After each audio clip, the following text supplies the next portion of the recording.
तो उन्होंने कहा सारी पार्टियां 10 की 10 लोकसभा सीटों पर तैयारी कर रही है, सिर्फ एक इनेलो ही ऐसी पार्टी होगी जो एक दो में सिमट जाएगी। क्या कुछ कहना है? देखिए, आज सवाल ये नहीं है कि डिप्टी सीएम क्या कहते हैं, आज सवाल ये है कि जनता क्या कहती है।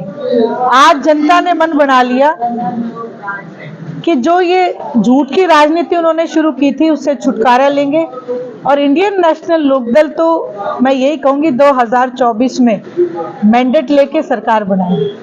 हम 13 फरवरी को किसान कूच कर रहे हैं दिल्ली की ओर, तो ऐसे में इनेलो पार्टी का क्या कुछ किसानों को समर्थन रहेगा, क्या कुछ रहेगा? ये इतिहास गवाह है कि इंडियन नेशनल लोकदल ने हमेशा किसान और कमेरे वर्ग का साथ दिया है और उसके लिए हमेशा आवाज उठाई है। जब सत्ता पक्ष में आई तो उनके लिए जन कल्याण की नीति बनाई। जैसे कि अगर मैं बात करूं, किसान को सबसे पहले मुआवजा अगर दिलाने का किसी ने काम किया तो वो इंडियन नेशनल लोकदल आदरणीय चौधरी देवीलाल जी ने। और अभी अगर मैं ताजा उदाहरण आपको दूं, पिछले जो किसान आंदोलन था उसमें यदि इस्तीफा हुआ, पूरे हिंदुस्तान में एक ही नेता का इस्तीफा हुआ, वो इंडियन नेशनल लोकदल के आदरणीय अभय सिंह जी चौटाला ने इस्तीफा दिया। इसी तरीके से जब भी किसान को, मजदूर को, कमेरे को, जब भी इंडियन नेशनल लोकदल की जहां भी जरूरत होगी, इंडियन नेशनल लोकदल उनके साथ खड़ी। मैम, हमेशा से इनेलो एनडीए का हिस्सा रही है और लोकसभा चुनाव में उनके साथ लड़ी, क्या ऐसे में अब की बार भी एनडीए में जा सकती है, इंडिया गठबंधन में, या अपने लेवल पे इनेलो पार्टी कैसे क्या? देखिए, एनडीए अलग है, इंडिया गठबंधन की अगर आप बात करें तो इंडियन नेशनल लोकदल ने बड़े ही खुले लफ्जों में जो 25 सितंबर को फतेहाबाद की रैली थी, आदरणीय ओम प्रकाश जी चौटाला ने एक बात कही थी कि कांग्रेस को और बीजेपी को इससे दूर रखा जाए। और जैसे ही नीतीश कुमार जी ने ये इन्वॉल्वेशन कही कि भाई नहीं, कांग्रेस को हम इन्वॉल्व करेंगे, तो चौटाला साहब ने उससे अपना किनारा किया और उन्होंने यही कहा कि अगर जनहित में, जनता के कल्याण में, अगर देश के हित में अगर आपको ये ठीक लगता है तो आप करें, लेकिन मैं इस गठबंधन का हिस्सा नहीं बनना चाहता, क्योंकि जहां बीजेपी और कांग्रेस पार्टी आ जाती हैं वहां विघटन हो जाता है। और वही आपको देखने को मिला।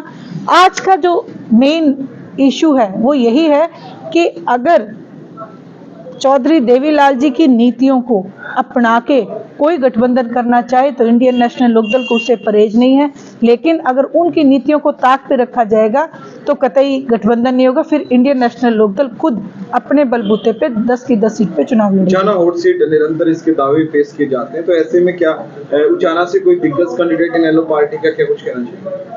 देखिए, आपने पहले भी जब हमारा महिला सम्मेलन था 31 दिसंबर को, ये सवाल अभय सिंह जी से किया था और उन्होंने यही जवाब दिया था कि चुनाव आने दो, आपको मुख्यमंत्री का ही उम्मीदवार उचाना से देखने को मिला। प्रदेश में गठबंधन सरकार चल रही है, डबल इंजन सरकार के नाम से जाना है, तो किस तरीके से देखते हैं विकास कार्य को, किस तरीके से विकास करेगा देश? देखिए, ये आप लोग सब कहते हैं गठबंधन, लेकिन जब आप आम हमारे चाचे ताऊओं के पास जाएंगे ना, चौपाड़ों में जाएंगे, वो कहते हैं ठगबंधन है।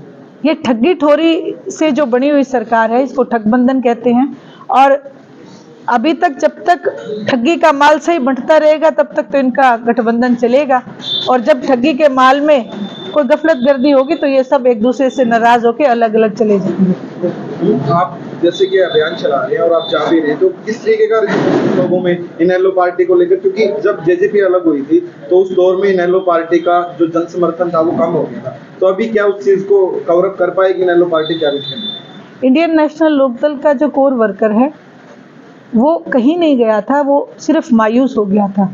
और कुछ मैंने जैसे कहा कि नकली कंपनी जेजेपी जो बनी उसको आजमाने के लिए उस माल की तरफ चले गए थे, लेकिन आज जो हमारा वोटर है इस बात को समझ चुका है। और आप देखेंगे आए दिन नई ज्वाइनिंग होती हैं, आज भी हुई है। जेजेपी को छोड़ के जो इंडियन नेशनल लोकदल का वर्कर था, जो ताकत है, वो वापस सिमटती जा रही है। और आप ये देखेंगे कि जब पूरी ताकत एक साथ इकट्ठी खड़ी हो जाएगी तो फिर उसके सामने कोई भी पार्टी की ताकत नहीं टिक पाएगी।